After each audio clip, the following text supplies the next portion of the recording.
There's a feeling, a sharp electric jolt that defines our financial era. It is the feeling of being left behind. It is a gnawing certainty that everyone else is getting rich, that the train is leaving the station, and you are standing alone on the cold, empty platform watching the lights disappear into the distance. This is the new financial operating system. FOMO, fear of missing out. It courses through every platform, every tweet, every notification. It is the reason a stock with no revenue can suddenly rocket to the moon. It is a fuel for the endless, hyper-leveraged crypto hype cycle. It is the emotional engine driving the Robinhood generation, a cohort of traders who have taken the most complex, guarded profession on earth and turned it into a video game played on their phones during their lunch break. They are trading, they are gambling, they are risking everything, and they're doing it all based on a feeling. The dizzying, intoxicating feeling that this time, they will be the ones who finally crack the code and achieve instant financial freedom. The mantra of the meme stock era isn't buy low, sell high. It's why low. You only live once. But what happens when the adrenaline fades? What happens when the casino doors lock and the markets turn cold? When the easy money evaporates and the professional players, the people who built their careers on managing catastrophic risk, step in. The difference between a lucky gambler and a financial master isn't skill. It's discipline. It's the ability to look at a 5-figure loss and feel absolutely nothing. It is a cold, calculated art of managing risk, not celebrating returns. This is where most people fail. They have the intelligence, they have the ambition, but they lack the psychological framework, the mental armor necessary to survive the financial war zone. This is why we turn now to a book that few outside the highest echelons of finance have truly understood, a manual for psychological endurance and professional risk-taking that is more relevant today than when it was first published. We are here to break down the rare, powerful lessons contained within The Poker Face of Wall Street by Aaron Brown. Aaron Brown is not your typical finance guru. He is not a talking head selling courses on technical analysis. He is an academic, a risk manager, a quantitative strategist, and a veteran of some of the most intense trading floors in the world, including the infamous and legendary floors of Salomon Brothers. Brown's genius lies in his ability to see the chaotic, emotional world of finance through the lens of pure mathematics and, perhaps more surprisingly, through the distilled psychology of high-stakes gambling. He is not writing a textbook. He is documenting a way of life, an entire mental model. The book is not about picking stocks. It's about choosing your battles, managing your exposure, and accepting the brutal reality of chance. Brown was there on the front lines during the tumultuous rise of modern derivatives, during the near collapse of long-term capital management, an event that redefined systemic risk, and during the birth of the complex, interconnected markets we take for granted today. He has seen the worst kind of greed and the most devastating forms of panic. And he understood early on that the difference between a billionaire hedge fund manager and a broke speculator is simply how they handle the unknown. The book's core concept is startlingly simple and profoundly difficult to execute. Financial markets are fundamentally a high-stakes poker game. This is a metaphor for aggressive trading. It's an analogy for decision-making under conditions of incomplete information and severe risk. In poker, you don't control the cards you are dealt, but you completely control how you bet when you fold and how you manage your finite bankroll. The market is the same. We do not control Fed policy, global pandemics, or corporate earnings, but we control our position size, our leverage, and most importantly, our emotions. Brown meticulously breaks down how professional traders, the kind who manage billions and whose bad days can move economies, approach volatility, not as a threat, but as a predictable, manageable input. They understand that their edge comes not from predicting the future, but from consistently making the optimal decision based on the current probabilities, and that this requires a psychological detachment that very few people possess. This is the poker face of Wall Street, the unflappable calm that allows a professional to execute a strategy while everyone else is panicking. Why is this book, published in 2006, so intensely relevant to the financial world of the 2020s? Because the psychological forces Brown described have been amplified to an apocalyptic degree. We are in the age of instant gratification and infinite leverage. The world of finance has merged with social media, creating a monstrous feedback loop, where a single TikTok video can trigger a massive wave of retail buying, turning sound fundamental analysis into a punchline. This new age trading psychology is fueled by the crypto hype cycles. Brown's discussions on managing extreme volatility, correlated risk, and the psychological impact of parabolic gains and crashes are the perfect filter through which to view the last decade of Bitcoin, Ethereum, and countless altcoins. The crypto space is the ultimate expression of the poker face challenge, where 80% drawdowns are routine, and only those who treat the asset class as a quantifiable risk, not a digital lottery ticket, can survive long-term. The meme stock phenomenon, the rise of GME, AMC, and the cult of the retail underdog is a direct challenge to professional, probabilistic view of markets. Brown would analyze this not as a social movement, but as a colossal psychological and mathematical anomaly. The question isn't whether the stocks went up, but how the participants manage their bankrolls and the inevitable collapse of the statistical edge. The meme stock moment was a pure display of emotion overriding mathematics, a situation Brown dedicated his career to avoiding. The FIRE movement in the Robin Hood generation, the desire for financial independence, retire early FIRE, is a powerful, noble goal, but has collided with the zero-commission, gamified trading platforms of the Robin Hood era. This has created a generation of investors who confuse hyperspeculation with asset allocation. They are attempting to achieve a long-term goal, financial freedom, using short-term, high-risk tools. Brown's work provides the critical guardrails they desperately need, explaining that long-term success is built on a series of small, optimal decisions, not one huge, lucky bet. The influence of financial gurus. Today, everyone with camera and a chart is a financial influencer. They preach quick riches, guaranteed returns, and complicated strategies designed to create excitement, not wealth.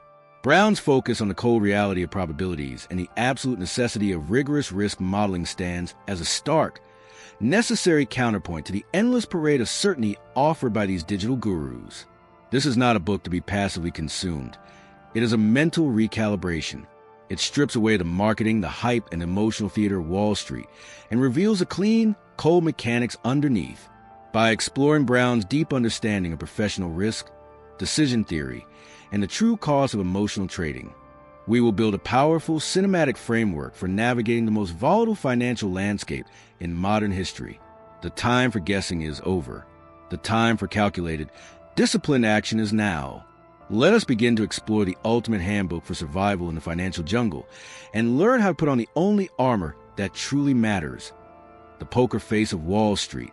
Aaron Brown begins a profound exploration of the financial world not with a graph or an earnings report, but with meditation on risk, the singular, terrifying, and exhilarating element that binds the casino floor to the trading desk. The title of this first chapter, The Art of Uncalculated Risk, is deliberately provocative. It challenges the entire edifice of modern finance, which rests upon the premise that risk can, and indeed must, be precisely measured, modeled, and managed using complex mathematical tools like value at risk or VAR. Brown argues that this is, at best, a comfortable illusion, and at worst, a source of catastrophic complacency.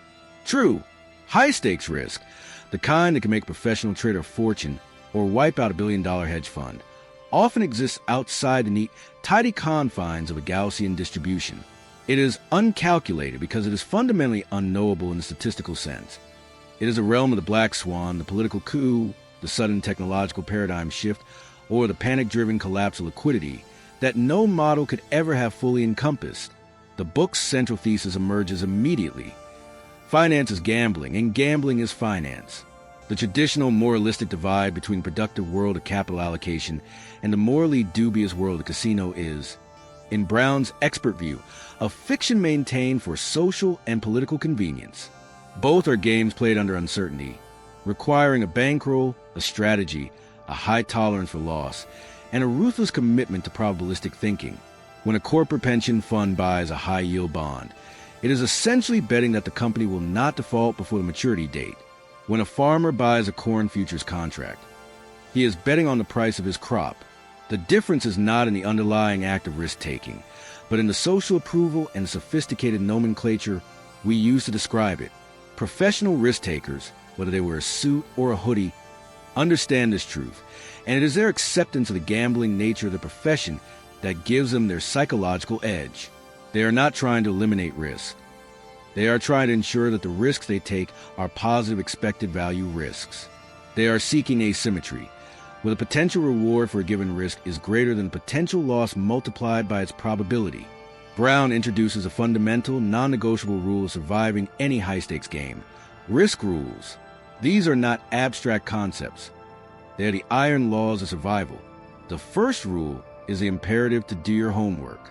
This means looking for a safer way to achieve the same result, calculating every aspect of risk that can be calculated, and learning everything possible from the history of those who have attempted similar ventures. You must exhaust all avenues of information and calculation before you allow yourself to move into the true realm of uncalculated risk. This homework is what separates the professional from the amateur. A speculator who buys a stock merely because a financial influencer talked about it has done zero homework and is relying purely on luck. A professional quant who builds a complex option strategy has modeled the volatility surface, tested the liquidity constraints, and run thousands of stress tests, meaning they have maximized the calculated portion of the risk, leaving only the truly uncalculated, market-shattering events as the remaining danger. The next rule is the need to strike for success and act decisively. Prudence must be followed by courage. Once the homework is done, once the calculation reveals a positive expected value, the professional must bet large and bet quickly. This is where the emotional block stops most investors. They find a great opportunity, a clear asymmetric bet, but they only commit a tiny amount of capital because they are afraid of the small, non-zero chance of failure. This timid approach guarantees they will never achieve truly transformative success. As Brown suggests, you must go for maximum success, not minimum risk. If the risk is too great, you shouldn't even sit down at the table. If you are sitting at the table, you must be ready to play to win. This requires a psychological courage to be a market price maker, not just a price taker, influencing the odds instead of just reacting to them. The third, and perhaps most difficult, rule is the need to make the tough fold. This is a core lesson drawn directly from poker. The concept of being pot committed, refusing to fold a bad hand merely because you've already invested a large amount of money into the pot, is one of the most common ways people lose their bankroll in both gambling and finance. The money already spent is a sunk cost. It is irrelevant to the decision of what to do next. What matters is the expected value of the future bets.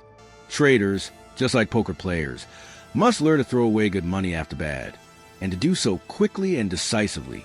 Your first loss is your least loss, is the mantra. This is a visceral violation of human psychology, which naturally abhors admitting a mistake. But a professional view is cold and logical. Admitting a mistake quickly and preserving capital is a winning strategy over the long run. Finally, Brown emphasizes, in the face of uncalculated existential risk, your plan B is you. The only asset you can truly count on is your character, your talents, and your will. If a professional takes a massive risk, a calculated one, but one with devastating potential consequences, and the market implodes due to a truly unforeseen event, the only thing that ensures their ability to return to the game is their psychological resilience. The amateur, who lets a massive loss shatter their self-worth and confidence, is permanently ruined. The professional, who views a loss as simply an inevitable, albeit severe, expression of a tail risk event, retains their ability to analyze, to plan, and to re-engage. They possess an internal safety net, a core belief in their own process that no market crash can ever take away. This is the ultimate poker face, an external calm rooted in an internal understanding that, even if everything is lost, the player still remains. The lessons of the art of uncalculated risk are acutely relevant to the post-2020 market environment, particularly with the proliferation of option gambling and leverage addiction. Zero-commission trading and fractional shares have democratized access to the market, but they have also dangerously amplified the ability of the amateur to take massive, uncalculated risks. Consider the phenomenon of buying out-of-the-money call options on stocks like Tesla or Bitcoin. This is not investing. It is pure speculation on volatility, a high-stakes, low-probability bet. Many retail traders, seduced by the fantasy of turning a few $100s into a fortune, treat these options like lottery tickets. They have done no homework on the volatility surface. They implied probability of the stock reaching the strike price, or the decay of the option's value due to time theta. They violate Brown's first rule.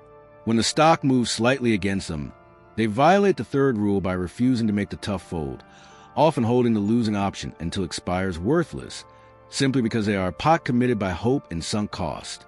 Furthermore, the easy access to leverage, often disguised as margin accounts or even synthetic leverage through complex ETFs, has created an addiction to oversized risk. Traders are not paid enough for the risk they are taking, which violates the professional principle of only taking positive expected value bets. They are not chasing alpha. They are chasing an emotional high. Brown would look at the social media financial panic cycles, where a stock dips and hundreds of thousands of people rush to buy the dip with all available capital, and see a mass psychological violation of Plan B as you rule. They are betting their rent money, their savings, and their self-worth on a single, highly correlated asset, ensuring that if the market takes their money, it takes their psychological resilience too.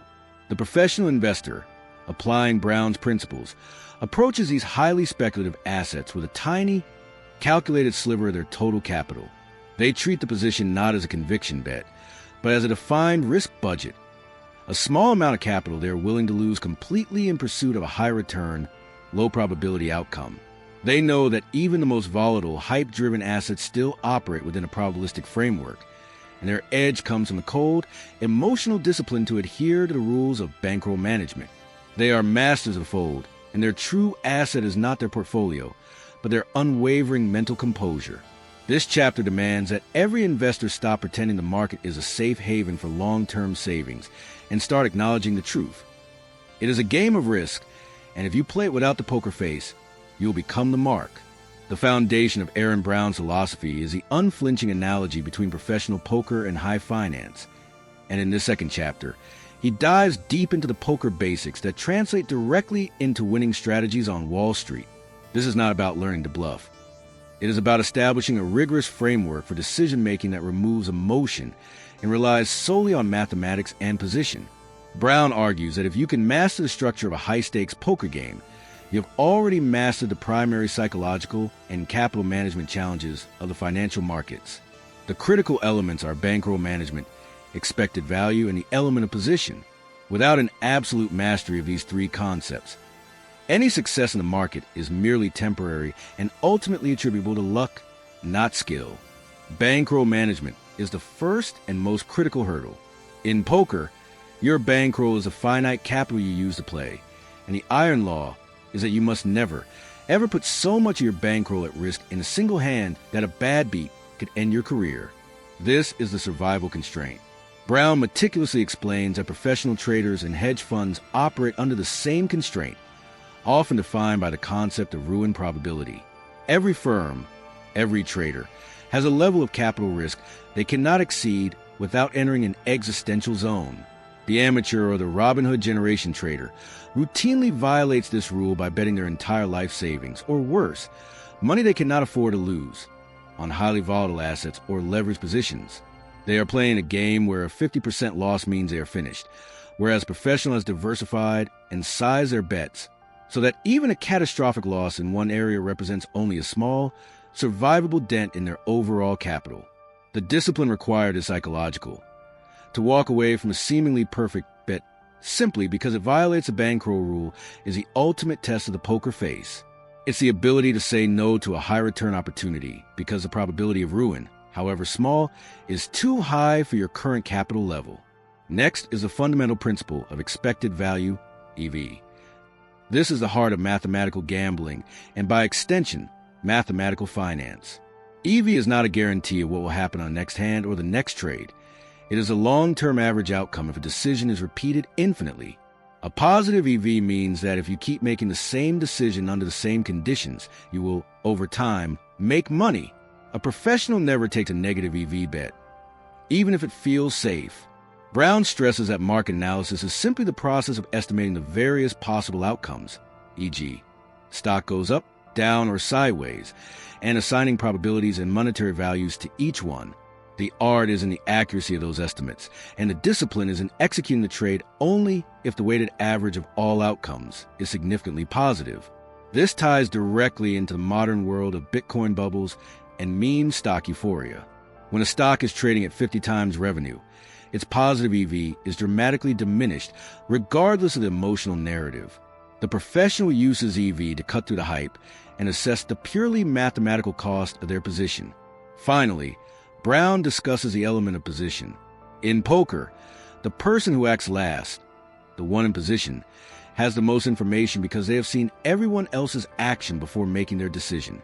This advantage is enormous and often decisive. In finance, position translates into information advantage and liquidity timing. The central bank has the best position, followed by large institutional investors who can move prices and have access to proprietary data. The retail trader is almost always out of position, acting last based on delayed, aggregated, or even manipulated information. Therefore, the retail trader cannot play the same game as the professionals. Brown's lesson is that if you are out of position, you must be extremely conservative with your bet sizing and look for fundamentally different kinds of edges. Edges based on patience, tax efficiency, or long-term structural trends, rather than short-term price movements or liquidity plays. Trying to day trade against quantitative firms operating with millisecond position advantage is financial suicide. The key is to find a game where you are in the best position to win, which often means playing an entirely different game than the one being discussed on financial social media. The lessons of poker basics are brutally exposed by the dynamics of zero-commission trading and the rise of social media financial panic cycles. The ease of trading has destroyed the implicit cost of overbetting. In the past, high commissions force traders to be thoughtful about position sizing. Now, the cost is psychologically zero, leading to what Brown would call bankroll collapse by 1,000 paper cuts. Amateur traders often fail the EV test by taking high-risk, low-EV positions, like hyper-leveraged futures contracts, because the potential reward is high, ignoring the high probability of the devastating loss. They are betting on the single, rare spike, rather than a long-term mathematical expectation. When the market panics, amplified by social media narratives, the out-of-position retail trader rushes in to buy the dip, often getting slaughtered because they lack the sophisticated liquidity models of the pros. This is a reverse position play. Amateurs are providing liquidity for professionals to take profits, thinking they're finding a bargain when they are simply providing a mathematically predictable exit for a firm that was in position to anticipate the panic. Brown's core lesson for today's market is this. If you are trading on your phone based on information you read seconds ago on Reddit or Twitter, you are critically out of position. Your only path to a positive EV is to take a significantly longer time horizon, where short-term information advantages disappear, and where patience, the ultimate poker discipline, becomes your unique, superior position. In this chapter, Aaron Brown confronts the eternal debate that plagues both Wall Street and casino. How much of success is skill, and how much is luck? This is not an academic question. It is the core psychological differentiator between the professional who survives decades and the temporary winner who eventually blows up their account. Brown's analysis is nuanced and critical. True skill lies not in getting lucky, but in managing the contribution of luck to your outcomes. The great financial success stories are often a combination of skill, preparation, and being in the right place at the right time, what Brown calls managed luck. Brown provides a framework for deconstructing this relationship. The amateur trader attributes their success entirely to skill when the market is rising, believing their stock picks are genius, and blames a sudden downturn entirely on bad luck or external manipulation. This is a fundamental attribution error applied to finance. The professional, however, maintains a constant, objective assessment of their performance by using statistical measurement. They understand that in any environment where probability plays a role, results will exhibit variance. Therefore, they must constantly ask, does this winning streak reflect a true statistical edge skill, or is it simply a cluster of positive variance luck? True skill is revealed not by a single massive win, but by the consistency and persistence of positive expected value outcomes over a large number of trades in different market conditions. The professional's greatest skill, therefore, is controlling the variance. Since luck is random and cannot be controlled, the only way to minimize its impact on long-term performance is through diversification and bet sizing. By only risking a small fraction of the bankroll on any single trade, the professional ensures that a lucky, catastrophic, low-probability event, a black swan, does not wipe them out. They are essentially statistically dampening the unpredictable swings of fortune. Brown illustrates that a trader with moderate, consistent 55% edge over the market who manages their bankroll perfectly will achieve massive long-term success, while a trader with an extreme 80% edge who overbets will eventually succumb to a streak of bad variance and lose everything. The skilled player doesn't try to eliminate luck. They minimize its destructive potential. Another crucial point is the concept of simulations and practice. In poker, professionals endlessly run hands, analyze complex scenarios, and play in low-stakes games to test new strategies. This constant, deliberate practice is the only way to build skill. Brown notes that on Wall Street, this translates into backtesting, stress testing, and running hypotheticals. The great quantitative firms spend billions building models that simulate decades of market action, allowing them to test their strategies against every crash, bubble, and political crisis. The amateur, in contrast, often only practices with real, live capital and real, devastating risk, a formula for guaranteed ruin. True skill is built in a laboratory of simulation, where the cost of failure is zero, before it is deployed in the live market, where the cost of failure is existential. The skill versus luck paradox is amplified in the age of Tesla hype and option gambling. The massive generational bull run that followed the 2008 financial crisis, accelerated in the post-pandemic stimulus environment, created a huge cohort of lucky traders who genuinely believe they are skilled. When a trader buys a single stock like Tesla and watches it appreciate 1,000% in a few years, they often conclude they possess an unparalleled insight into technology and markets. Brown would immediately ask, was that skill, or was it the lucky accident of massive global liquidity injection and an unprecedented cult of personality driving one specific stock? The test of skill comes when that trader tries to apply the same strategy in a bear market or during a significant contraction. If their performance collapses, the success was luck. If their disciplined risk management and short-selling strategies preserve capital and still generate a moderate return, the success was skill. The professional, drawing on Brown's teachings, views the rapid rise of Bitcoin not as a personal endorsement of their foresight, but as a period of high positive variance. They take profits, rebalance, and reduce their position sizing, knowing that the variance must eventually normalize. The amateur, believing they're skilled, doubles down on the volatile asset, assuming the parabolic returns will continue forever. This is the psychological trap Brown warns against. The inability to distinguish between the noise of luck and the signal of genuine, statistically proven edge. In a world awash in liquidity, the ultimate financial skill is the humility to assume much of your success is luck and the discipline to manage your bankroll, as if the inevitable mean reversion is coming tomorrow. Aaron Brown pivots from a nature of risk to the architecture of action, dedicating this chapter to the decision structure that underpins all professional financial success. It is not enough to be smart or to have information. One must have a clean, repeatable, and rational process for translating messy, incomplete data into a concrete trade or investment. This structure is the difference between a reactive gambler chasing noise and a disciplined quant executing a mathematically sound strategy. The professional's decision structure is a machine designed to be impersonal, probabilistic, and optimized for speed and consistency. The three pillars of Brown's framework. The core of this structure is the concept of scenario analysis and probability assignment. Before any decision is made, the professional trader must clearly define the limited set of possible future states, the scenarios, and assign a probability to each one. For example, when considering a corporate bond, the scenarios might be 1. Company defaults, 5% probability. 2. Company struggles but repays, 30% probability. 3. Company thrives and repays early, 65% probability. The trader then calculates the net financial outcome for each scenario, multiplies it by the assigned probability, and sums the results to calculate the expected value. If the EV is not sufficiently positive to compensate for the risk budget, the trade is rejected instantly, regardless of the good feeling or the emotional hype surrounding the asset. This entire structure is designed to filter out the most damaging human bias, the tendency to focus only on the best-case scenario. Brown emphasizes the importance of standardized action.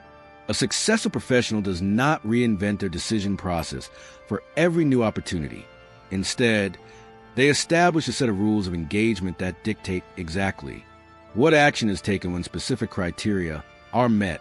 This might be an algorithmic trigger, such as, if asset A drops 2% in 2 minutes, automatically reduce exposure by 10%, or a human rule. Never risk more than 1% of the total bankroll on a single, non-diversified trade. This standardization is vital because it removes the emotional pressure of the moment. Panic, greed, and fear all hit hardest when the market is moving fastest. If a decision has already been made and codified, the human element is reduced to mere execution, preventing costly, snap decisions driven by adrenaline. This is a profound form of self-control, where discipline is baked into the system rather than relying on moment-to-moment willpower. A critical component of the decision structure is the inversion principle, or the need to constantly ask, what would make this trade fail? Instead of focusing on why the trade will succeed, Brown instructs professionals to spend the majority of their time trying to disprove their own investment thesis. This requires intellectual honesty and the willingness to seek out contradictory evidence. It's an explicit countermeasure against confirmation bias.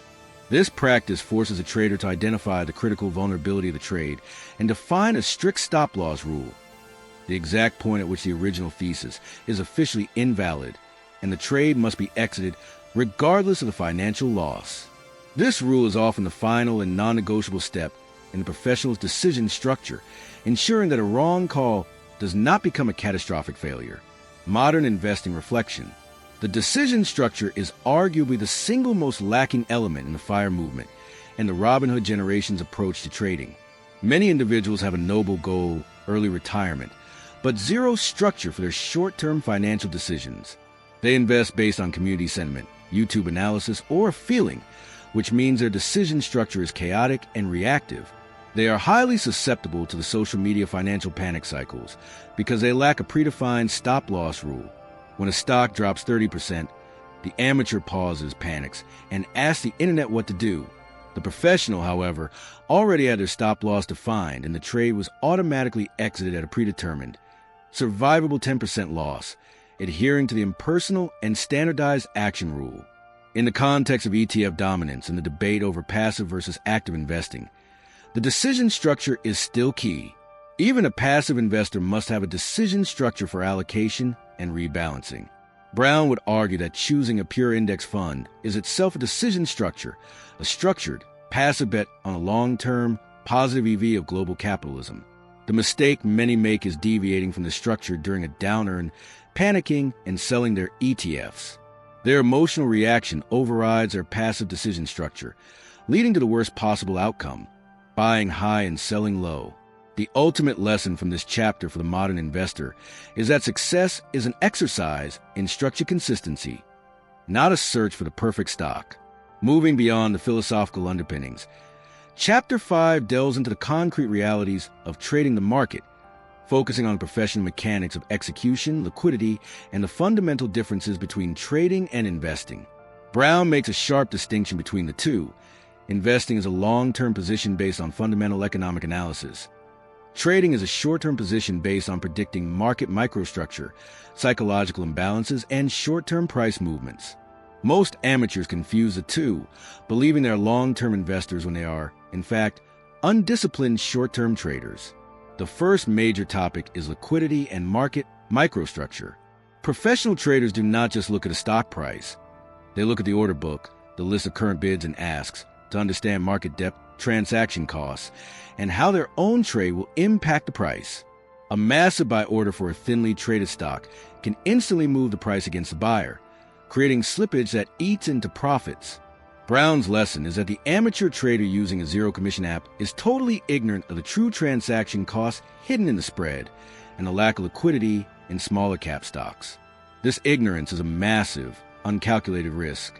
Large institutions, by contrast, use complex algorithmic trading systems, which Brown was a pioneer in developing, to break large orders into thousands of tiny, inconspicuous slices, ensuring minimal market impact. They are trading against the noise and volatility, not with it. Next, Brown tackles market efficiency and noise. The classic financial theory states that markets are efficient, meaning prices reflect all available information. Brown, the pragmatic trader, argues that while they are mostly efficient, they are frequently punctuated by massive bursts of noise, irrational, emotional, momentum-driven volatility that creates opportunities for the disciplined professional. The professional is trained to identify and exploit these transient inefficiencies caused by human error, panic selling, or sudden, localized liquidity issues. This requires extreme emotional detachment, the ability to act contrary to the prevailing mood, and the confidence to take on short-term risk when the market is behaving irrationally. A crucial concept Brown highlights is betting against the house. In professional trading, the house is often defined by the consensus, the herd mentality that drives the largest, most crowded trades. Real alpha, the return above the market benchmark, is often found by taking the contrarian position when consensus becomes mathematically absurd. This is a high-risk, high-reward strategy that requires the ultimate poker face to execute.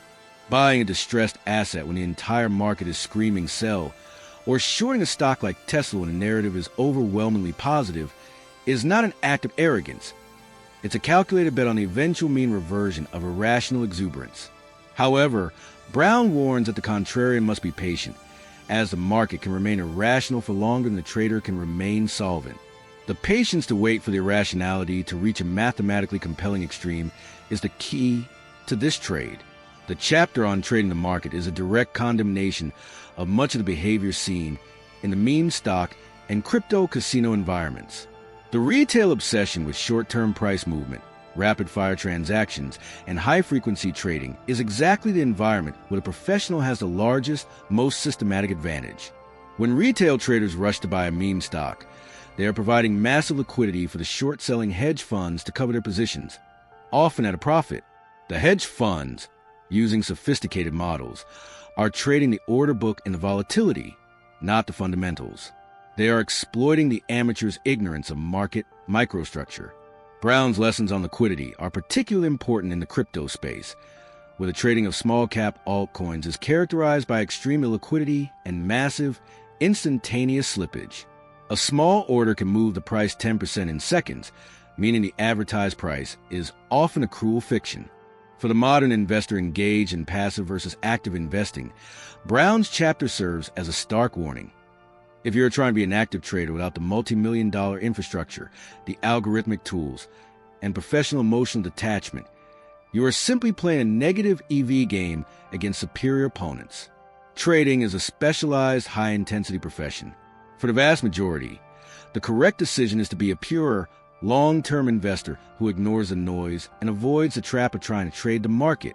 If Chapter 2 introduced the concept of the bankroll, Chapter 6, Managing the Bankroll, makes it the central, non-negotiable pillar of professional survival. Aaron Brown argues that a brilliant strategy executed with poor bankroll management is a guaranteed path to ruin, while an average strategy executed with rigorous bankroll management can still achieve long-term success. Capital preservation is the ultimate alpha, and Brown's framework transforms bankroll management from a dull accounting exercise into an aggressive, proactive tool for risk control. The cornerstone of this management is the Kelly criterion. While mathematically complex, the Kelly criterion provides an idealized formula for determining the optimal fraction of your bankroll to bet on any given positive expected value opportunity. The formula dictates that the size of the bet should be proportional to your edge, the expected percentage return, and inversely proportional to the odds against you, the risk. Brown, however, is a realist and warns against the full Kelly bet. Full Kelly bets are almost always too aggressive for the real world because they rely on perfect knowledge of your edge and the odds, which is impossible in the financial markets. A slight overestimation of your edge or an unforeseen correlation event can lead a full Kelly bettor to financial ruin. Therefore, professionals often use fractional Kelly, betting only a fraction, e.g. half or a quarter, of the amount prescribed by the formula. This acts as a conservative psychological buffer against the inevitable imperfections of market modeling and the sudden appearance of black swans. Brown meticulously details the concept of drawdown tolerance. A drawdown is the peak-to-trough decline during a specific period. Every professional trader knows their maximum allowable drawdown, the loss threshold that, if crossed, triggers a mandatory, non-negotiable reduction in position sizing or even a complete temporary halt to trading. This isn't just a measure of loss. It's a measure of the erosion of confidence and the stress on the risk model. Brown argues that psychologically, a 50% drawdown requires a 100% gain just to get back to break even, which is not only mathematically difficult, but often psychologically impossible for a human being to achieve. The goal of bankroll management is to keep drawdowns small and manageable, e.g., under 15 to 20%, ensuring that recovery is mathematically and emotionally feasible. The amateur, lacking a defined drawdown tolerance, often lets a 20% loss become a 90% wipeout, effectively ending their financial journey. A key practical technique Brown highlights is the constant assessment of correlation risk. Diversification is the amateur's primary tool for bankroll management, but Brown warns that correlations tend to move toward 1.0 perfect correlation, exactly when you need them to be low, during a systemic market panic. In a crisis, stocks, bonds, commodities, and even Bitcoin often drop simultaneously because the underlying correlation is a single psychological factor of investor panic and the need for immediate liquidity. True professional bankroll management requires stress testing the portfolio, assuming that all assets move against you at once. This is why cash reserves or uncorrelated hedging strategies, like deep out-of-the-money puts, are so critical. They are assets that are designed to retain value when the primary portfolio collapses, ensuring the bankroll survives to trade another day. The modern market environment, with its access to cheap leverage through technology and its fixation on passive versus hyper-speculative behavior, makes Brown's lessons on bankroll management paramount.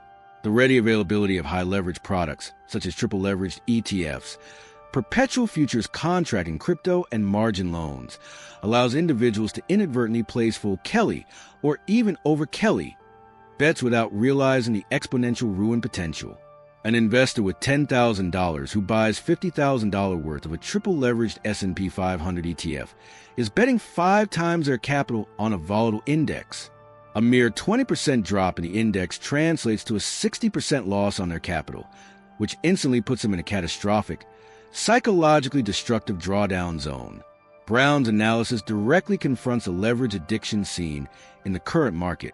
True professionals use leverage to optimize their exposure to a statistically proven edge, never to magnify an unknown risk. The modern amateur uses leverage to shortcut the accumulation process, treating it as an accelerant rather than a highly dangerous tool. The key lesson for the FIRE-based asset allocation model is that while long-term compounding is powerful, the path to financial independence must be paved with small, fractional bets that ensure survival. A 10% annual return over 30 years is vastly superior to a single, fleeting 500% gain followed by a bankroll wipeout. Managing the bankroll is managing the risk of ruin, and ruin is the only financial outcome that cannot be recovered from. In the financial world, the art of bluffing is not about deception in the common sense of lying. It is about managing perceptions, controlling information flow, and manipulating the odds through psychological warfare. Aaron Brown dedicates this chapter to the subtle, powerful techniques used by professional market participants, from massive hedge funds to corporate treasurers, to gain an edge not through superior data, but through superior acting. The poker face is not just a mask of indifference. It is a tool for influencing the expected value of others' decisions. Brown identifies 2 primary forms of bluffing in finance. The first is the operational bluff, which involves managing one's size and presence in the market. A large fund often must execute massive trades, buying or selling billions of dollars of stock or currency. If they simply enter the market with one massive order, the price would instantly move against them. Their operational bluff involves slicing the order into small, randomized pieces, using algorithmic trading to mask their true intention and size. They are bluffing the market into believing that the demand or supply is only fractional, thus preventing a run on the price. Conversely, they might intentionally make a large, noticeable trade to signal conviction and trigger a herd reaction in the desired direction. This is a subtle dance of liquidity and signaling, where the goal is to make the market underestimate or overestimate the true depth of the professional's conviction. The second, more aggressive form is the information bluff, which involves shaping the narrative around an asset.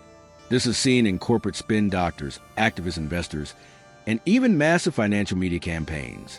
A powerful hedge fund might leak a negative research report on a company they're shorting or a positive rumor on a stock they are long. This is not strictly illegal, but it is a psychological manipulation of the expected value calculus of the wider market.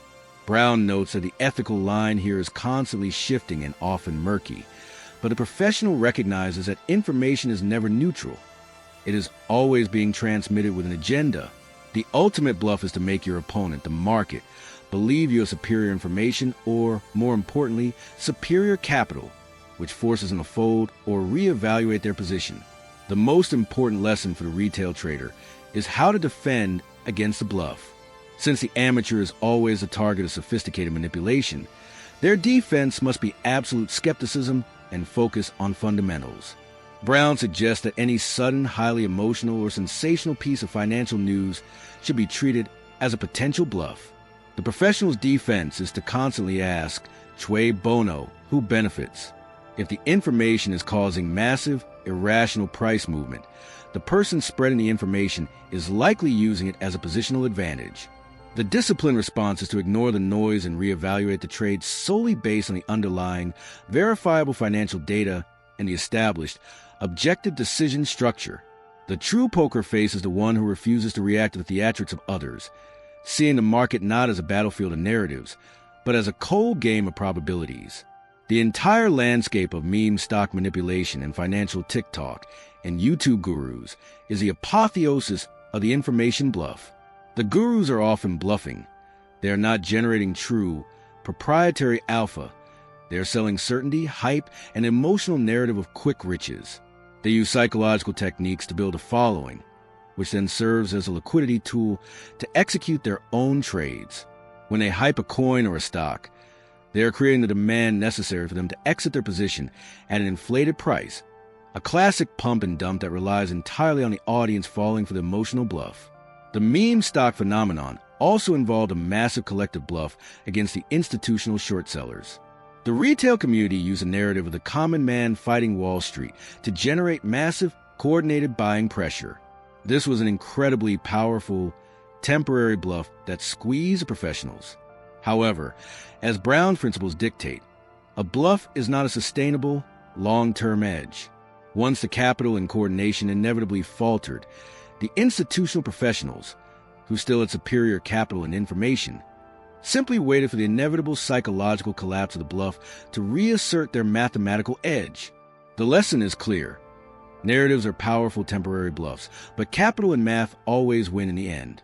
The modern investor must learn to see the narrative not as a truth, but as a calculated attempt to influence their decision-making. In a chapter that serves as a sobering counterpoint to the entire field of financial engineering, Aaron Brown explores the limits of risk management.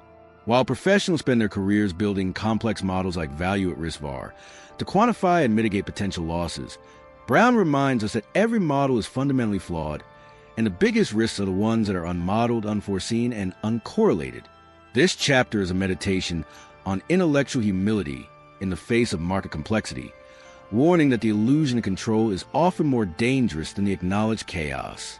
The primary limit is the dependence on history. All statistical risk models, from VAR to simple volatility calculations, are based on historical data. They assume that the future distribution of returns will resemble the past distribution. Brown demonstrates that this assumption is fundamentally wrong during periods of extreme crisis. The models are inherently unable to predict black swan events, unprecedented occurrences that, by definition, have no historical precedent to calculate probability from. The 1998 collapse of long-term capital management, where Brown was a witness, was a classic example. A portfolio diversified by historical measures collapsed because the correlation between assets, which the model assumed would remain low, suddenly shot up to 1.0 during a Russian debt crisis. The model failed not because of bad math, but because of a flawed, hubristic assumption about the nature of the future. Brown warns against the danger of normality. Many financial models rely on the assumption that market returns follow a normal or Gaussian distribution, the classic bell curve where extreme events are statistically rare. Brown points out that real-world financial data is characterized by fat tails, meaning extreme, large loss events occur far more frequently than the normal distribution predicts. This is due to the psychological nature of markets. Panic and greed create sudden, massive moves that statistics alone cannot capture. When a fund calculates its VAR based on a normal distribution, it massively underestimates the probability of a 5 sigma event, an event that should occur once every few centuries, which in reality might occur once every decade. The ultimate limit of risk management, therefore, is the human element, the collective panic that drives returns far beyond statistical predictability. The solution is not to abandon risk management, but to embrace philosophy of extreme stress testing and humility. Professionals must deliberately push their models to the point of breaking. They must run stress tests to assume impossible-seeming events. What if the dollar collapses? What if a major economy defaults? What if the assets I believe are uncorrelated suddenly become perfectly correlated? This is a process of defining worst-case scenarios and holding enough capital, the bankroll management buffer, to survive them, even if the model says the probability is 0. Brown's profound insight is that the most critical part of risk management is the unmodeled capital reserve, the capital set aside for the risks the firm doesn't even know exist. This reserve is the ultimate poker face of the firm, the quiet, hidden strength that allows it to survive when all the elegant models fail. The limits of risk management are painfully clear in the context of AI-driven hedge funds and quant strategies. These advanced systems rely on increasingly complex statistical models that are still ultimately dependent on historical data. Brown would argue that the massive, sudden crashes or flash events seen in high-frequency trading are the inevitable result of these models colliding and exhibiting correlated failure under unprecedented conditions. When every quant firm is using a model that optimizes for the same historical distribution, they all take similar action when the market hits the boundary of that distribution, creating a systemic, correlated crash. The AI is simply automating the hubris.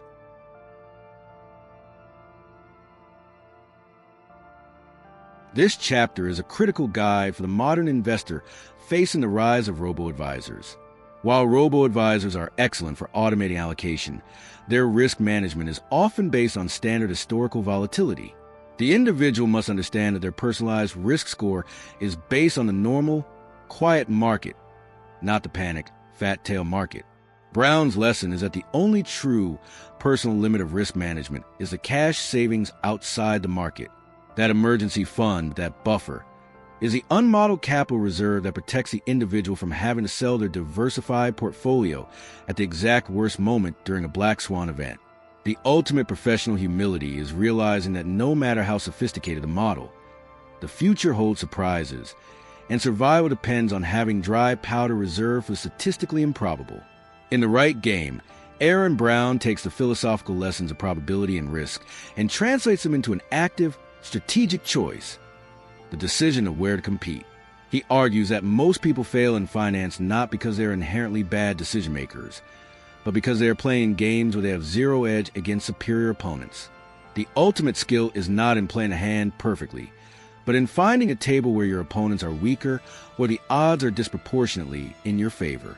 The concept of finding your edge is paramount. Brown lists several types of edges that professionals exploit. The most obvious is the information edge, having superior or faster data, which is largely closed off to retail investors. The second is the execution edge, being able to trade at lower costs or with less market impact, which is a domain of algorithmic funds. The third, and most critical for the ordinary investor, is the patience/time horizon edge. A hedge fund is judged quarterly or annually. They are forced to play a short-term game. The individual investor, with a 30-year time horizon until retirement, the FIRE movement goal, has an almost infinite temporal advantage. They can withstand short-term volatility and buy into panic, allowing them to exploit the psychological pressure on short-term players. Brown emphatically suggests that the individual investor's right game is a long-term, low-cost, tax-efficient accumulation game, a game of endurance, not a game of speed. Brown emphasizes the importance of avoiding the zero-sum game. Day trading, currency speculation, and high-frequency trading are often zero-sum games, or even negative-sum, due to transaction costs, meaning for every winner, there is an equal and opposite loser. In these arenas, the amateur is directly competing against the world's most sophisticated quantitative minds and massive pools of capital. The professional knows that the only way to win a zero-sum game is to have a significant, proven, structural advantage. Brown's advice is to participate in positive-sum games, those with a fundamental economic growth of the system, creates wealth for all participants. Broad index fund investing in innovation, or participating in the capital growth of a well-run corporation are all positive-sum games, where the individual's time horizon edge pays massive dividends. A profound lesson is the need to choose the right kind of risk. Not all risks are created equal. Brown differentiates between speculative risk, betting on a price change like Bitcoin or a meme stock, and business risk, investing in a company's ability to generate cash flow and grow. The professional understand that business risk, while requiring patience and research, is a positive-sum game connected to real economic activity. Speculative risk is often a zero-sum game played against other traders.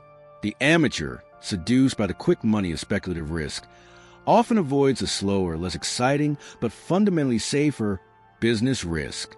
The key is to find a game where the risk-adjusted returns are highest, which almost always means choosing an arena where your psychological and temporal advantages are maximized. For the modern investor, the chapter on the right game is a necessary wake-up call against the lure of crypto casinos and day trading psychology in the 2020s. The constant feed of financial influencers and trading platforms promotes the idea that the right game is the fast game, the one with the massive, immediate returns. Brown would dismiss this as marketing. The only sustainable high EV game for the retail investor is the one where they can harness their natural advantages: patience, tax structure, and low operational cost. This makes the dollar cost averaging into broad, low-cost ETFs the ultimate right game. It eliminates the need to time the market, reduces emotional decision-making, and fully exploits the long-term positive expected value of global economic growth. Conversely, the professional recognizes that the zero-commission trading model has created a massive, structural wrong game, an environment where the apparent elimination of commission costs encourages overtrading, hyperspeculation, and short-term thinking. This is the wrong game because it forces a retail trader to compete where professionals' execution and information edge is absolute, violating Brown's core strategic advice. Finding the right game is the ultimate act of self-aware, profitable humility. In Odds and Evens, Aaron Brown delves into the mathematical core of decision theory, explaining how professional risk-takers think about probability, variance, and the complex relationship between the two.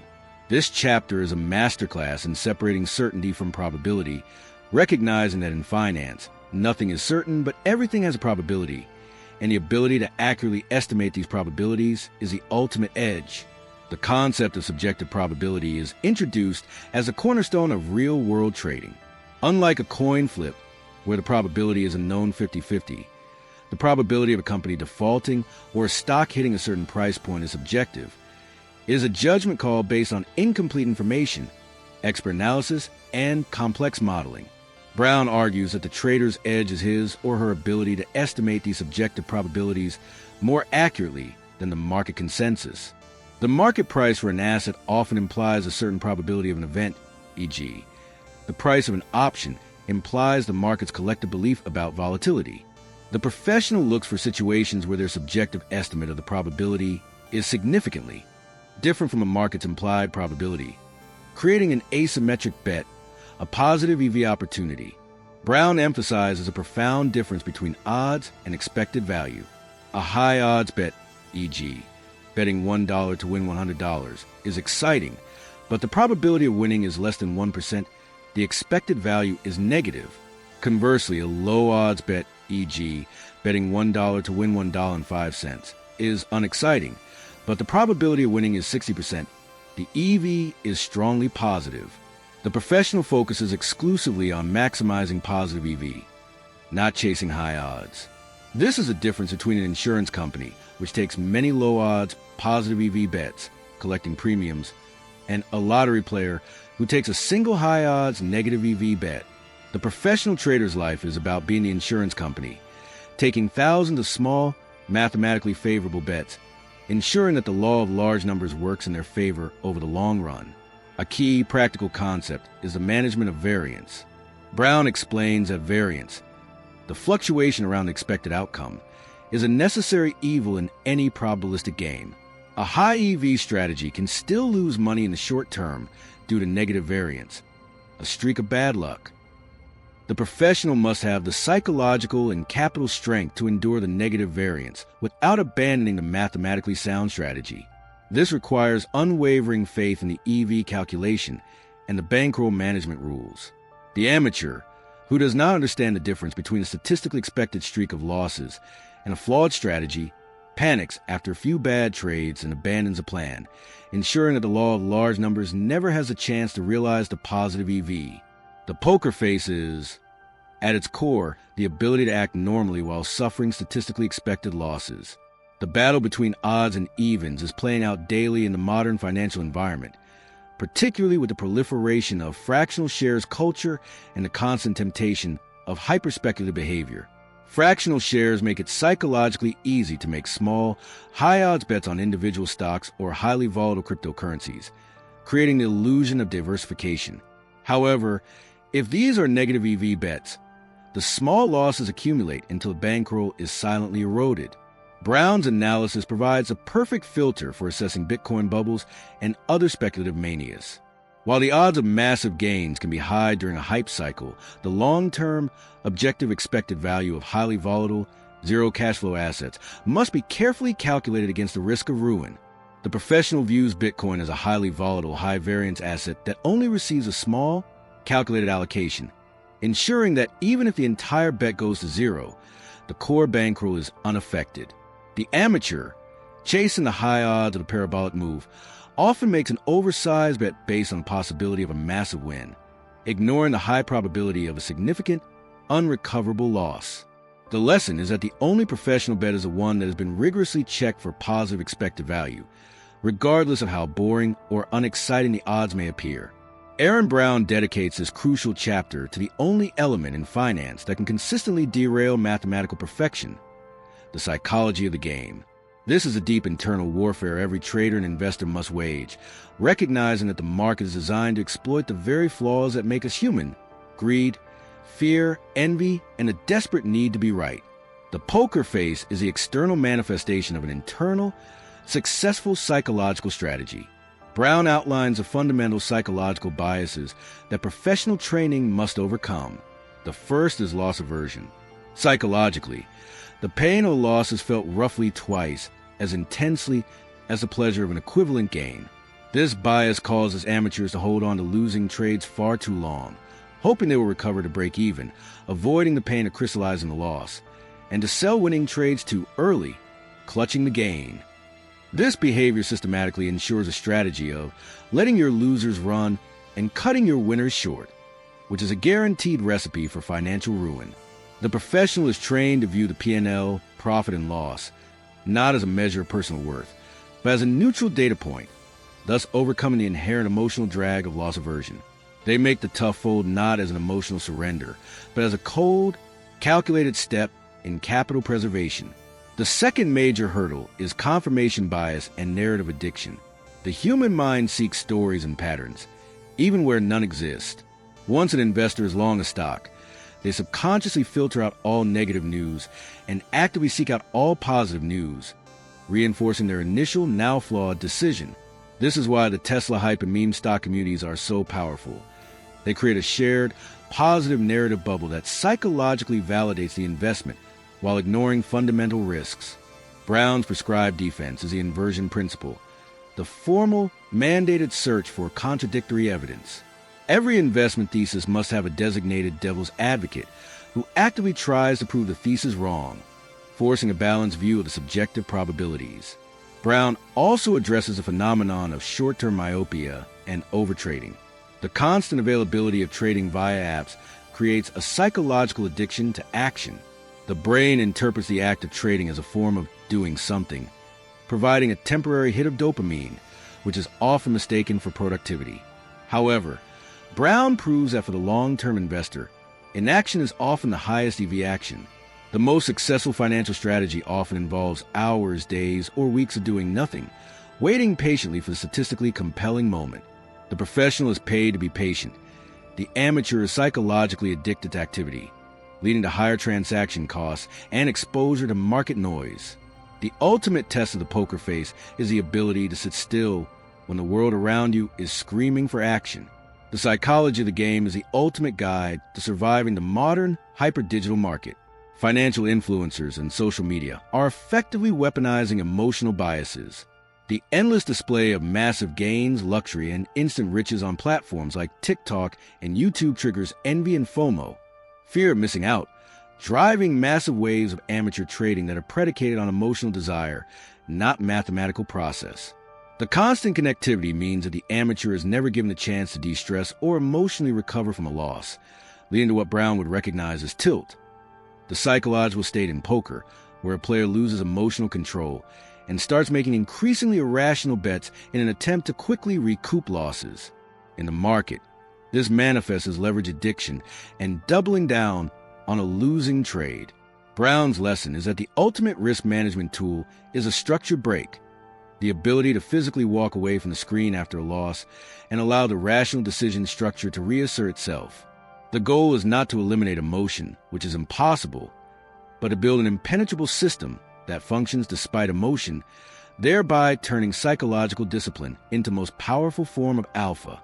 In his concluding non-summary chapter, Aaron Brown focuses on learning and teaching, the cyclical process of acquiring and refining professional financial skill. The market is not a static entity. It is a dynamic, evolving system, and a strategy that works today may become obsolete tomorrow. Therefore, the professional's greatest long-term asset is their adaptability and their commitment to continuous learning from mistakes. Brown highlights that true professional learning comes primarily from detailed post-mortem analysis of failure. When a trade goes right, the tendency is to pat oneself on the back and attribute it to genius, the luck/skill bias. When a trade goes wrong, however, it provides a unique, painful, and unmissable opportunity for learning. The professional does not blame external forces, the Fed, manipulation, etc. They perform a ruthless self-assessment. Did I miscalculate the EV? Was my bankroll sizing too aggressive? Did I violate my own decision structure? By rigorously documenting the failure and identifying the process breakdown, the professional calibrates their model and reduces the probability of repeating the same mistake. This self-correction loop is the engine of long-term survival. The concept of teaching as the ultimate test of learning is a profound component of Brown's philosophy. He notes that if you can clearly and coherently explain your trading strategy, its risks, and its probability structure to a skeptical, intelligent outsider, you have truly mastered the subject. If your strategy relies on complex jargon, hidden variables, or the emotional conviction that this time is different, you have not mastered it. You are relying on hope. Brown's own act of writing the book is an act of teaching, forcing him to formalize the subjective, messy art of high-stakes risk into a clear, communicable structure. For the amateur, this translates to the need to write down your investment thesis and review it against market reality. If you can't write your strategy on a single page, you don't have a strategy, you have a gamble. Finally, Brown discusses the legacy of risk-takers. The ultimate lesson that great traders and risk managers leave behind is not a set of winning stock picks, but a philosophical approach to uncertainty and the management of one's own fallibility. He argues that the knowledge of how to make effective decisions under pressure is one of the most transferable and valuable skills in human existence, extending far beyond the trading floor. By embracing the probabilistic nature of the world and accepting the necessity of managing the emotional self, the professional trader transforms their highly specific skill set into a universal wisdom, the ability to live and prosper in a world defined by fundamental, irreducible uncertainty. The process of learning and teaching is critically important in the age of rapid technological change. The advent of algorithmic trading and increasingly sophisticated quant strategies means that the human-driven, discretionary strategies of the past are constantly being challenged and rendered less effective. The modern professional must constantly unlearn old models and relearn how to compete against automated intelligence. For the modern investor, the key lesson is adaptation over rigid conviction. The long-term lessons, bankroll management, patience, positive EV, are timeless, but the specific assets and instruments, e.g. crypto, NFTs, are constantly changing.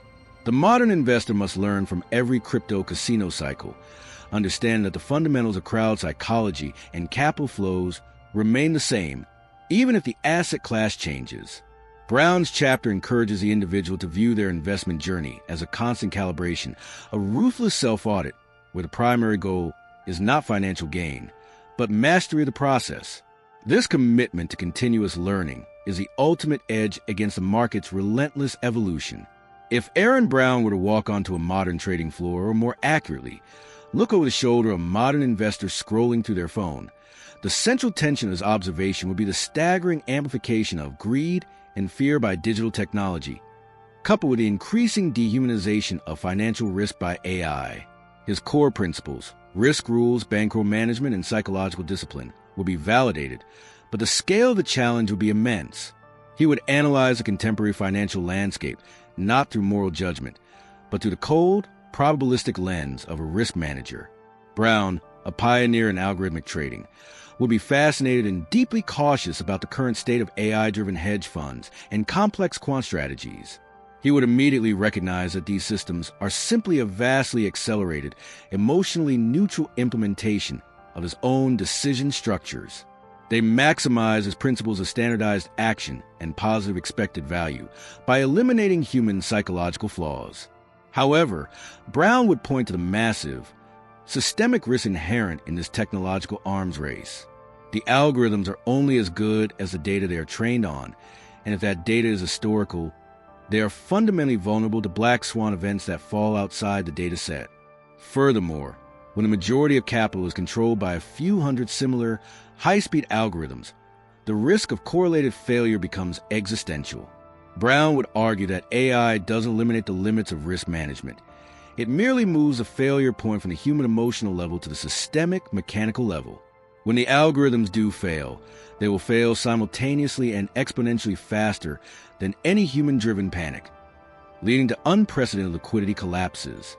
He would emphasize that the only true protection against this is capital held outside the algorithmic ecosystem: cash, non-correlated assets, and physical goods, the unmodeled reserve for the ultimate systemic shock. This is the arena where Brown's analysis of the psychology of the game would find its most vivid and dangerous modern expression. Brown would see platforms like financial TikTok and YouTube not as sources of information, but as highly effective emotional amplification engines. The financial gurus are simply masters of the information bluff. They are selling the most valuable commodity in finance: certainty. They provide simple, decisive answers. Buy this coin, short the stock, which appeal to human mind's deep aversion to ambiguity. Brown would analyze this as a massive, systematic manipulation of the amateur's subjective probability assessment. By providing an emotionally compelling narrative and a sense of community, they create a temporary, high-conviction belief that completely overrides the true, low-EV reality of the trade. The meme stock phenomenon will be viewed as a classic, high-variance social gamble. Brown would acknowledge the immense collective power demonstrated, but his analysis would focus on the inevitable downfall of the bankroll. A successful short squeeze is a massive, temporary win, but relies on emotional narrative to fight and coordinated capital that is fundamentally unstable and unsustainable. The professionals, the hedge funds, use their superior capital to absorb the loss, wait for the emotional capital of the retail traders to deplete, and then reassert their mathematical edge.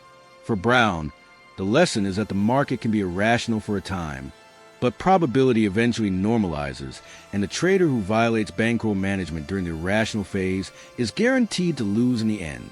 Social media amplifies greed and fear, which only makes the professional's emotionally detached, disciplined strategy more valuable. The entire crypto and NFT landscape would be the ultimate modern case study for Brown's Chapter 1, The Art of Uncalculated Risk. He would see the space as a laboratory of pure speculation, stripped of the boring, traditional fundamentals of cash flow and corporate governance. Brown would treat a cryptocurrency or an NFT not as an asset, but as a highly volatile speculative bet. Its value is entirely derived from narrative and liquidity, not expected value from a cash stream. Therefore, the only way to approach it professionally is with an extreme application of fractional Kelly bet sizing. He would approve of allocating a tiny, calculated sliver of the bankroll to the sector, money that the professional is 100% prepared to lose, in pursuit of an asymmetric, high-return outcome. Crucially, he would recognize the structural problems: extreme correlation risk, Almost all altcoins crash when Bitcoin crashes, massive liquidity in the smaller tokens, and an environment of zero barrier entry that encourages maximum leverage addiction. He would warn that the crypto casino environment is the ultimate wrong game for anyone who is not an expert in microstructure or a true contrarian waiting for a crash to buy at a fraction of the hype-driven price. The NFT madness of hyper-speculation on digital collectibles will be viewed as an extreme social bluff, a game of greater fool theory that only lasts until the collective bluff collapses, violating every rule of sustainable positive EV investing. Brown's wisdom would provide a crucial bridge between traditional financial discipline and the modern mania. Dollar cost averaging. DCA Brown would endorse DCA as the ultimate decision structure for the long-term investor. It is a structured, impersonal, repeatable, and automated process designed to eliminate the most damaging human bias, the attempt to time the market. It is a perfect, low-cost application of positive-sum game theory, guaranteeing participation in global growth while minimizing the impact of short-term noise and emotion. FIRE-based asset allocation. The FIRE movement's goal of financial independence is highly rational, but the modern methods are often irrational. Brown would insist that the allocation must be built around the survival constraint, bankroll management, and the ultimate risk, the sequence of returns risk during the decumulation phase.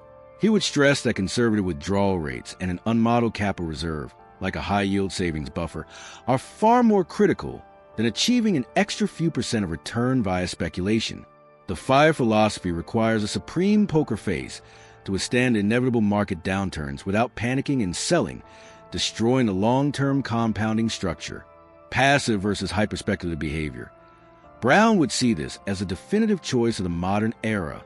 Passive investing, index funds dominating global wealth, is the disciplined, statistically verified right game with a clear, small, positive EV edge guaranteed by economic growth. Hyperspeculation is the wrong game, relying on massive, high-variance bets with unknown, often negative, EV against superior players. Brown's work is a philosophical plea for the individual to choose the rational, compounding positive EV over the dopamine rush of the high-odds gamble. In summary, Brown would see a world where his core lessons on risk, ruin, and discipline are more necessary than ever. Technology has simply raised the stakes and the speed of the game. The amateur is now armed with the power of leverage, but stripped of the necessary emotional guardrails, making the poker face the cold, rational, probabilistic decision-maker, the rarest and most valuable commodity on the modern Wall Street. The core truth remains. The market is a game of probabilities, not certainties, and emotional control is the ultimate alpha. We have explored the depths of the poker face of Wall Street, tearing down the illusions of financial complexity to reveal the brutal, yet beautiful, simplicity of high-stakes risk management. Aaron Brown's work is not a manual for generating wealth. It is a philosophy for surviving inevitable uncertainty and a blueprint for making optimal decisions when the stakes are existential. The lessons transcend the derivatives trading floor, applying directly to every individual investor attempting to navigate a market that feels increasingly like a carnival of amplified greed and panic. The book's power lies in its ability to strip away the emotional narrative and replace it with the cold, enduring logic of mathematics and psychology. The most profound realization is that finance is a game of skill played within a heavy layer of luck. Since we cannot control luck, the professional focuses all their energy on controlling the one variable within their power, the process. They survive not because they predict the future, but because they have rigorously defined their maximum acceptable loss, accepted the statistical certainty of failure, and designed a system that functions automatically when human emotions would otherwise take over. This is the enduring legacy of the poker face, an external calmness rooted in an unshakable internal process. Here are the 10 timeless principles from Aaron Brown's work and how any normal person today can apply them to their financial life. 1. Bankroll preservation is the ultimate alpha. The number one goal is not maximizing returns, but guaranteeing survival. You must define a maximum percentage of your total capital you are willing to lose in any single trade or speculative asset, e.g. 1% or 2%, and never violate that rule. Application. Never bet money you need for survival, rent, food, emergency fund. On the market, treat your savings outside the market as the unmodeled reserve against the inevitable black swan. 2. Focus on positive expected value. EV never take a bet, a trade, a purchase, an investment, unless a potential reward, weighted by its probability, mathematically outweighs a potential loss. Application. Avoid lottery tickets, speculative options contracts, and hypervolatile assets that lack underlying cash flow, as these are mathematically negative EV bets designed to benefit the house or a professional who offloads them to you. 1. The survival constraint trumps all. The single rule you cannot break is the one that guarantees you can come back to play tomorrow. If a trade is too big, even if it feels perfect, you must pass. Application. Use fractional Kelly sizing for all speculative assets. If you are unsure, cut the position size in half, and then cut it in half again. Timidity in sizing is often the wisest path to long-term success. 2. Embrace the tough fold. Money already lost is a sunk cost and irrelevant to the current decision. The professional admits a mistake quickly and decisively to preserve capital for the next, better opportunity. Application. Set mandatory, impersonal stop-loss rules for any individual stock or speculative trade. When a rule is hit, sell immediately without regret, understanding that preserving capital is more important than avoiding the pain of admitting you were wrong. 3. Master the inversion principle. Instead of seeking reasons why your trade will work, confirmation bias, actively search for reasons why it will fail. Define the critical vulnerability of your thesis before you commit capital. Application. Before buying a stock or crypto, write down the 3 specific news events or market conditions that would make you sell. If those conditions arise, follow your predefined rule. 4. Find your time horizon edge. Since large funds are forced to play the short-term zero-sum game, the individual's greatest advantage is patience and a long time horizon. Application. Choose the positive-sum game of long-term, dollar-cost averaging into low-cost index funds. Ignore short-term price movements and news, understanding that volatility is merely a tax on the impatient. 5. Standardize your decision structure. Remove emotion from the equation by formalizing your rules of engagement. Decisions should be impersonal, repeatable, and automated where possible. Application. Automate your monthly investments, DCA. Define your annual rebalancing rule, e.g., rebalance only if equity allocation drifts more than 5%. Do not allow emotional panic to override these pre-established, rational rules. 6. Understand and defend against a bluff.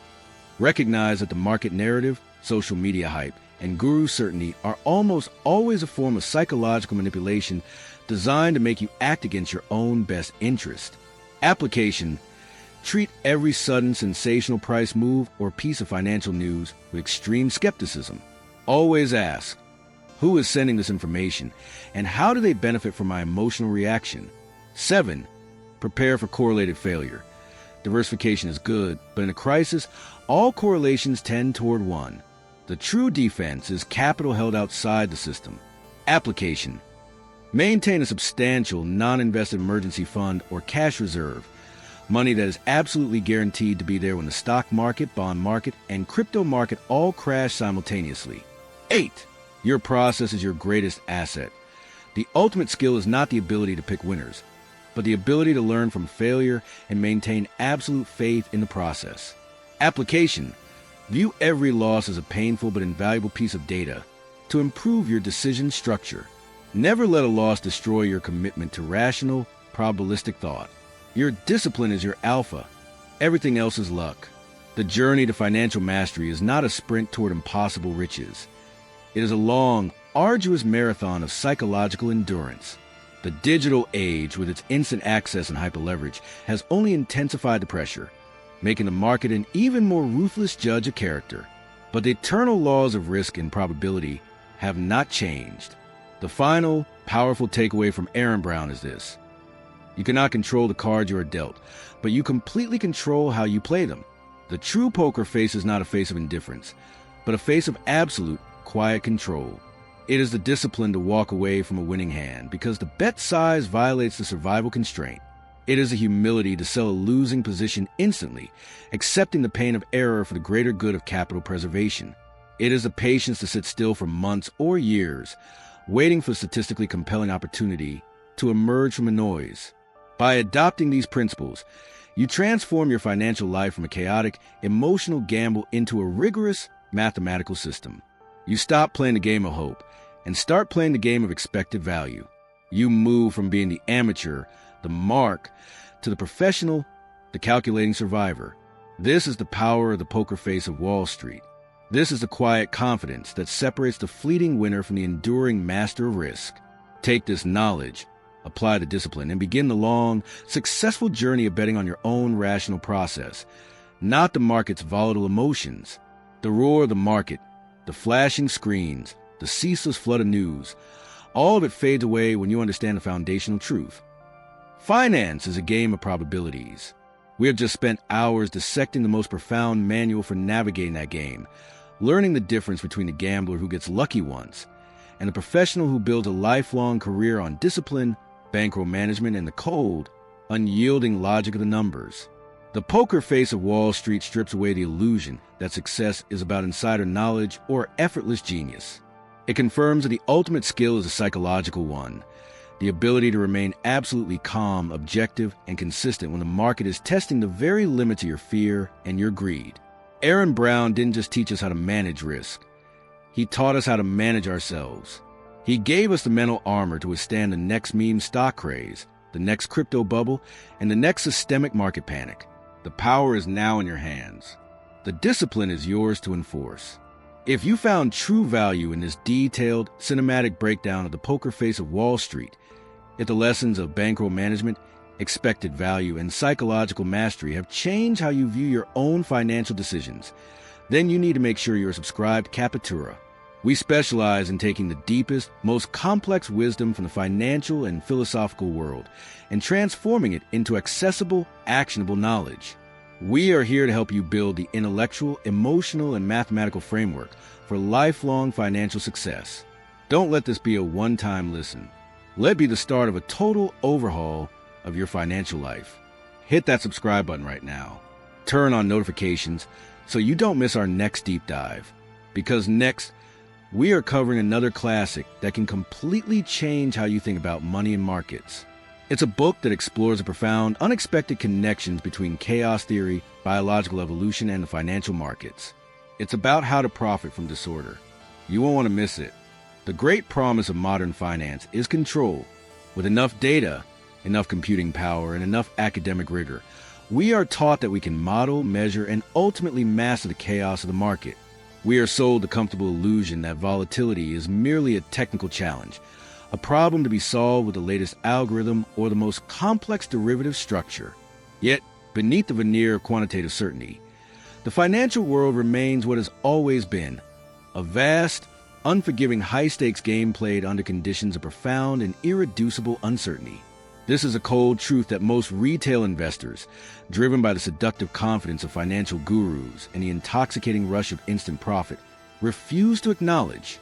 They seek predictability where there is only probability, and they chase riches where they should be pursuing mere survival. It is this fundamental misalignment, the human desire for certainty clashing with the market's reality of chaos, that necessitates the wisdom contained within Aaron Brown's seminal work, The Poker Face of Wall Street. Brown is a translator, taking the opaque, high-speed language of professional risk managers and rendering it into the distilled, universal principles of the professional gambler. He understands that the difference between the winner who lasts decades and the temporary shooting star who vanishes in a spectacular blow-up is not superior intelligence, but superior discipline, the almost inhuman capacity to detach emotion from capital. This book is a rare manual that skips over the trivial mechanics of stock picking and dives straight into the psychological and capital management architecture required for enduring success. It confronts the core anxiety of our age, the overwhelming fear of FOMO, the desperate urge to join the hype, and the failure to recognize that the most profitable action in finance is often inaction, the patience of the hunter waiting for the mathematically compelling moment. In a financial era defined by meme stocks, leveraging up instantly via phone app, and the viral spread of unfounded confidence, Brown's philosophy serves as the essential antidote. He teaches us that the market is not a place for conviction. It is a laboratory for probabilities, and the greatest edge you can ever possess is the mastery of your own temperament. The poker face is not just about hiding emotion from the outside world. It is about eliminating the influence of destructive emotion on your internal decision structure. We will now explore the timeless themes that define this essential philosophy of financial survival and triumph. The most common failure point for any aspiring financial operator, be they a proprietary trader or a new investor, is a catastrophic mishandling of their bankroll. Aaron Brown elevates bankroll management from a mundane accounting chore to a profound, almost mystical form of risk alchemy. The professional understands that the bankroll is not just money. It is a lifeline of the process, the singular asset that ensures the law of large numbers has the time and capital to eventually manifest a statistical edge. Without a rigorously managed bankroll, even a 90% winning strategy is destined for ruin by the inevitable, unpredictable stretch of negative variance. The philosophy begins with the concept of the survival constraint. This is the iron law that states you must never, under any circumstance, place a bet so large that it's statistically improbable, but not impossible. Loss will prevent you from playing the next day. The amateur views their capital as a monolith, a single pot of money to be risked on the next big idea. The professional views it as a highly structured, fractionalized pool where every single position must be sized meticulously against the existential threat of ruin probability. The question is not, how much can I make, but how much can I afford to lose and still sustain my operations? This detachment, this prioritization of survival over spectacle, is the first and most difficult psychological hurdle. Brown introduces the theoretical perfection of the Kelly criterion, the mathematical formula that prescribes the optimal fraction of capital to bet on an opportunity given its perceived edge and odds. While the formula is designed to maximize long-term logarithmic growth, Brown, the seasoned veteran, understands its practical limitations. Real-world finance involves subjective probabilities, and even a slight overestimation of your edge or an unforeseen spike in correlation can push a full Kelly bet into the ruin zone. This leads to the professional use of fractional Kelly, betting only a fraction, perhaps half or a quarter, of the mathematically prescribed amount. This conservatism is not timidness. It is a calculated act of aggression against the inevitable imperfection of one's own risk model. It is a psychological buffer against human hubris, ensuring that the uncalculated risks do not destroy the capital reserved for the calculated ones. This discipline directly challenges the pervasive leverage addiction seen across modern retail platforms. The ease of obtaining high margin or using complex leverage products, such as triple leveraged ETFs or crypto futures, allows individuals to effectively place a full Kelly bet on a highly volatile asset using a huge portion of their capital, all based on nothing more than a narrative or a hunch. Brown would argue this is a profound violation of the survival constraint, turning a game of calculated risk into a simple lottery. The individual has failed to distinguish between a small, calculated bet on an asymmetric outcome and a suicidal, all-or-nothing wager. The professional uses leverage to optimize the exposure of a statistically proven edge. The amateur uses it to magnify the outcome of a purely speculative guess. The only enduring way to apply the alchemy of bankroll in this environment is to treat the speculative slice of one's portfolio, the crypto, the meme stocks, the options, as the amount dedicated to a calculated, fractionalized bet, ensuring that the loss of this entire slice is a non-event for the core retirement bankroll. This mental separation is the ultimate protection against the market's inherent chaos. The market is a never-ending conflict between mathematical probability and emotional narrative, where professionals operate exclusively within the cold, objective reality of numbers. The retail environment is almost entirely driven by compelling, intoxicating storytelling. Aaron Brown's work is a masterclass in dissecting this conflict, teaching the reader how to filter out the noise of narrative and focus solely on the signal of expected value. This is the intellectual core of the poker face, the ability to remain unmoved by the hype and the fear that dominate public opinion. The distinction begins with expected value, EV. EV is the single defining concept of professional decision-making. It is not about predicting what will happen, a futile exercise, but about calculating what should happen over an infinite series of identical bets. This requires the trader to define the potential outcomes, assign a subjective probability to each one, and multiply that probability by the potential monetary gain or loss. If the weighted sum is positive enough to justify the capital allocation, the trade is on. If not, It is ignored regardless of the emotional appeal or the certainty offered by external sources. This rigorous discipline directly confronts the most destructive human bias, confirmation bias. The modern market, fueled by social media, has weaponized narrative addiction. Platforms like YouTube and financial TikTok create and distribute emotionally resonant stories.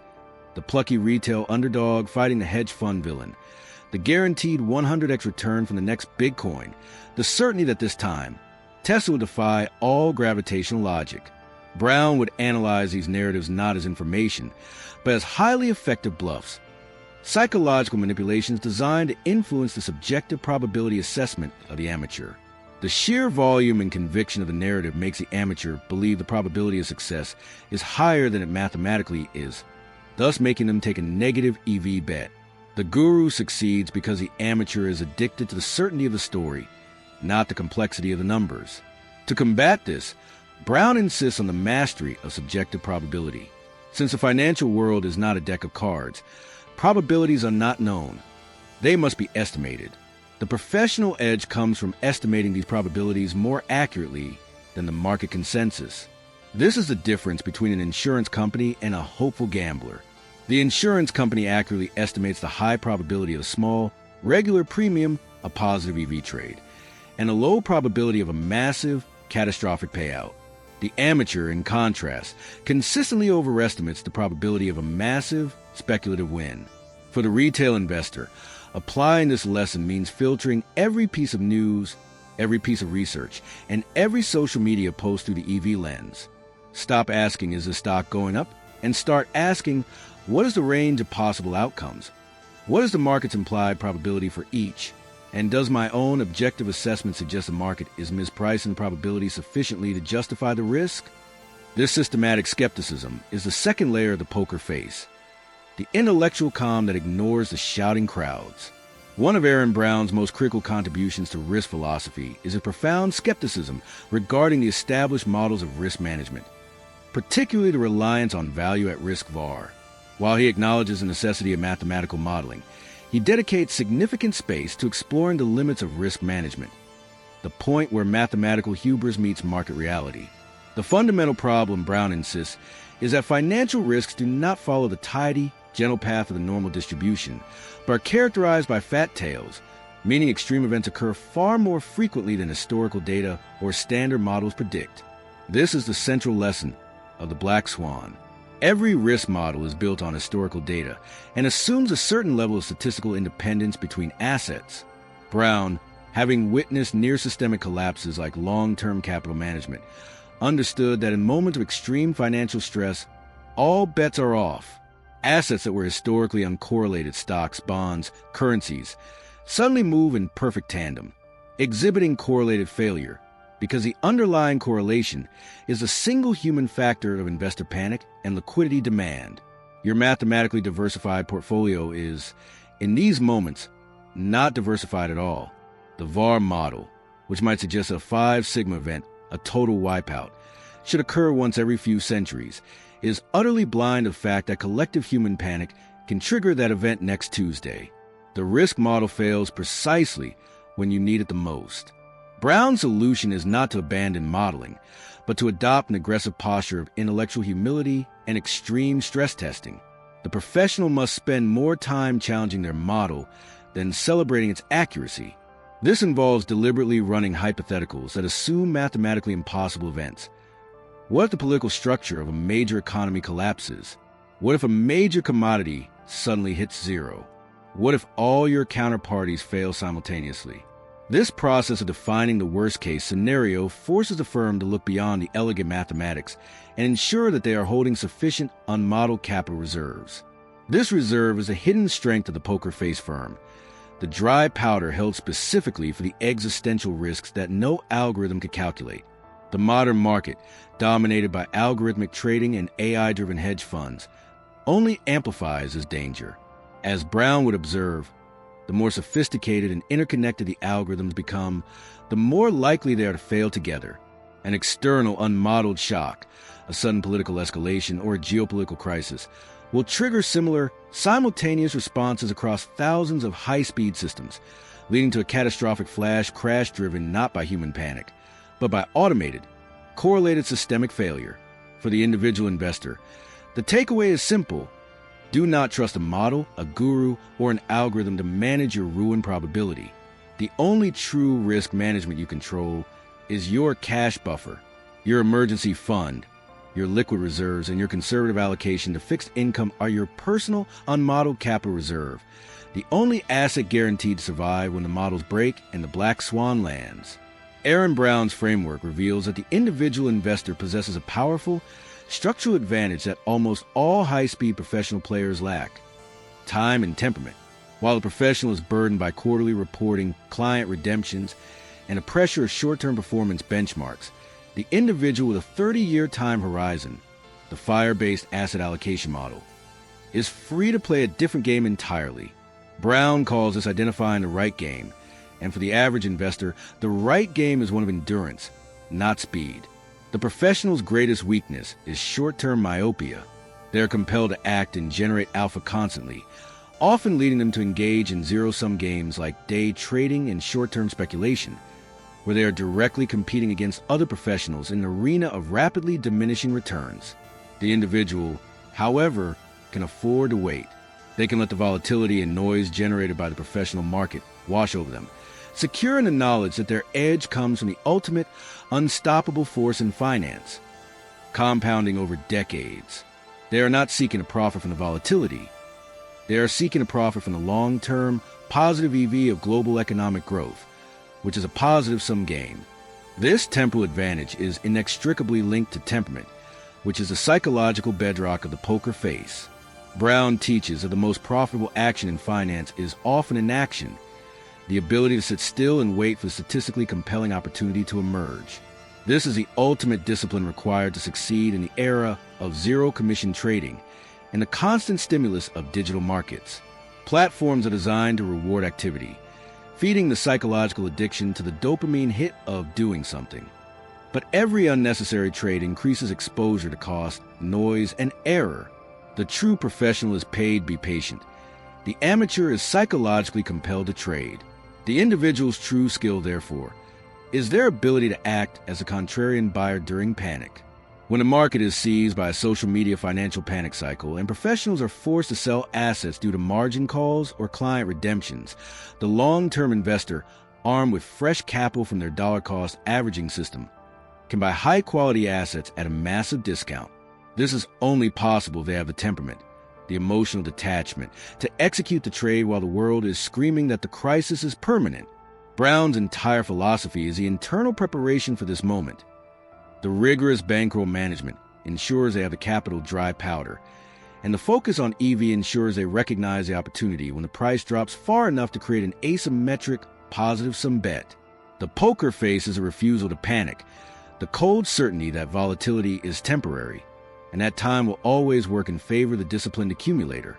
Aaron Brown's A Poker Face of Wall Street serves as a perennial guide for navigating the financial landscape, exposing the inherent uncertainties that the modern, digitized world only amplifies.